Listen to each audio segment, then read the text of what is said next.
Now joining me now is Congressman Ron Paul, Republican from Texas, also a presidential candidate. Thank you so much for being with us here. You are a no vote tonight. Yes. Talk to me a little bit about your vote and what's at stake. Well, I've been worried about the spending and the deficit for about 30 years, believing we'd get to this crisis. I've never voted for an appropriation bill because of that, other than some minor ones, believing that if we keep spending, the debt's going to be too big and we're going to have a crisis, so we're there.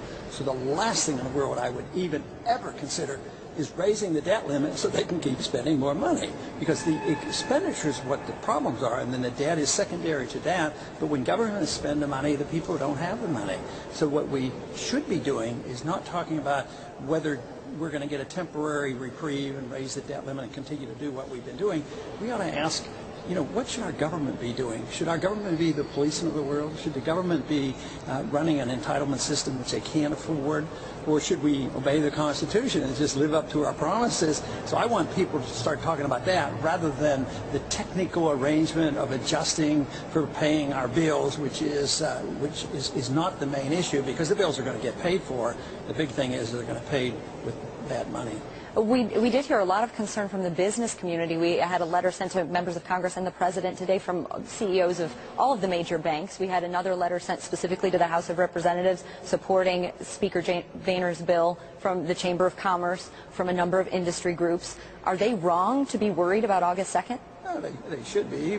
They should be worried, but they're afraid we might cut spending, and they're all on the dole so often. So many of them getting contracts from the government, and we should be cutting back on that. They could be calling for the military-industrial complex.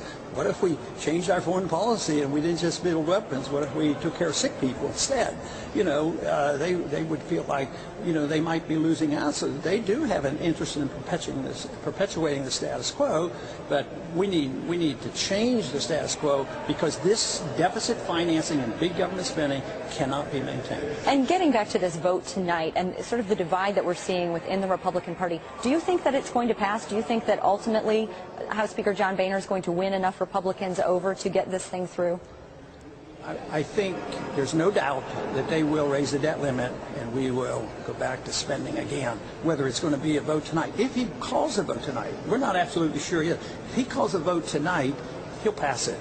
He won't call that up and it goes down. That doesn't happen. So he's working on a few more votes to make sure it does pass. But whether it's tonight or tomorrow, the next day, before August 2nd, because they have a lot of trips to make. August 2nd is more related to the month of August being off, because there's nothing magic about August 2nd. This is a bunch of fear-mongering going on, that the checks won't come to Social Security beneficiary. But what they ought to worry about is all of us getting checks and money that has less value. That is the default this country ought to be worried about. Treasury Secretary Tim Geithner has issued a lot of calls of concern about that August 2nd deadline, but you're not buying it. No, I think it's artificial. He's already $200 billion over the limits right now. And he'll get the increase. But they have to put pressure on people. They would like the technicality of the laws changed. But just think of what they did for bailing out foreign governments.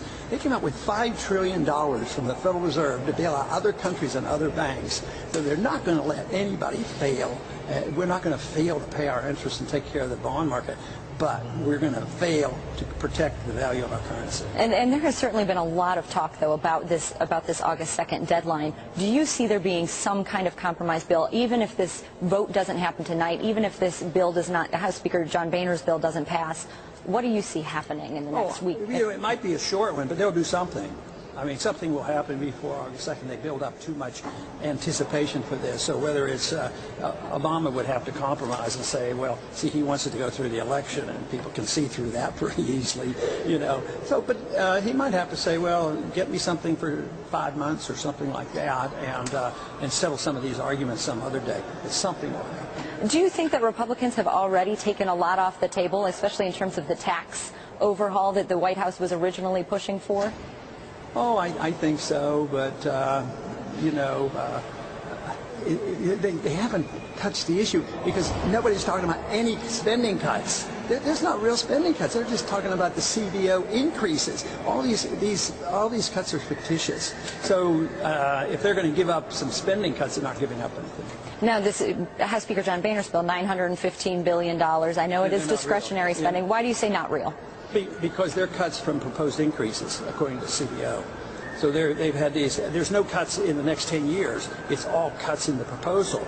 If they were serious, what they should do, if they said this is a serious matter, just freeze the budget from last year, and you'd cut $1 trillion down. Just freeze it. Congressman Ron Paul, thank you so much for being with here. One of the dissenters tonight, House Speaker John Boehner, needs 216 Republicans to get his plan passed. And again, we are still waiting on that vote.